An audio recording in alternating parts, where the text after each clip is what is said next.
তুই কষ্ট করে আবার এসব গিফট আনতে গেলি, তোকে না বলেছি কিছু আনতে হবে না। কি হয়েছে বলো না ভাইয়া।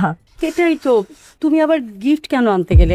সবাই কত কত গিফট নিয়ে এসছে না, আর তার মধ্যে তোমার তো তেমনি একটু সমস্যা চলছে। আচ্ছা কি বলতেছো এগুলা? আমি আমাদের আসছি। শিওর। ভাইয়া এটা কোনো কথা? আমাদের সংসারে এত টানাপোড়েন নাই যে এমন একটা গিফট আমি দিতে পারবো না। হ্যাঁ, তোমাদের মতো হয়তো এত ভালো অবস্থা না, কিন্তু আমি যেভাবে আছি, আমাকে যেভাবে রেখেছে, আমি খুব সুখে আছি ভাইয়া। না না, বিষয়টা হয়েছে কি, সুমন্ত টিউশনি করে সংসার চালায়, তাই ও বলেছে, তুই এটা অন্যভাবে নিস না। আয়।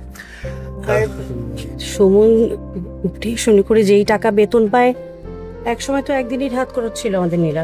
আস্তে কথা বলো না। আচ্ছা এক কাজ করি, আমরা সবাই কেক কাটি, সবাই যেহেতু চলে এসে, আসো আসো, তুমি চলে এসো। মামুনি, এখন আমরা কেক কাটবো, এসো। আয় তুই চলে আয়, নীলা এদিকে চলে আয়। রেডি?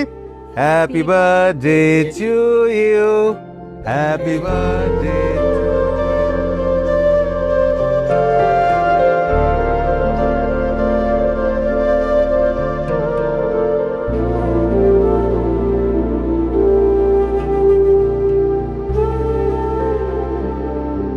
কি ব্যাপার, বসে আছো কেন? যাও ফ্রেশ হয়ে আসো।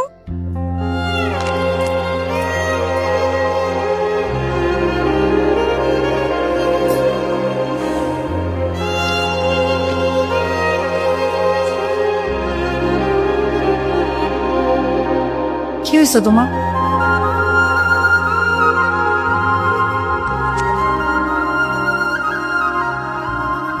নীলা, আই এম সরি।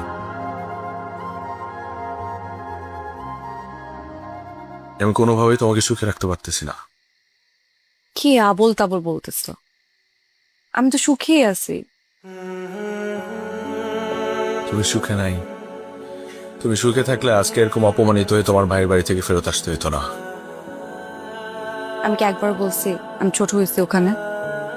তুমি তো তোমার সাধ্য মতো চেষ্টা করছো, তাই না? শুধু শুধু তুমি বেশি চিন্তা করতেছো। ভেতরে ভেতরে তোমার কষ্ট লাগছে ঠিকই, কিন্তু তুমি বুঝতে দিতেছ না।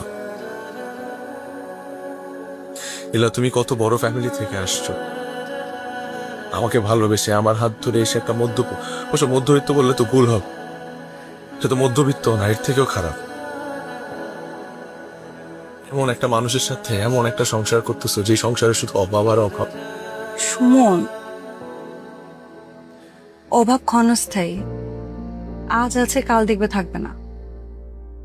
আর আমাদের ভাগ্যে যা আছে তা তো হবেই।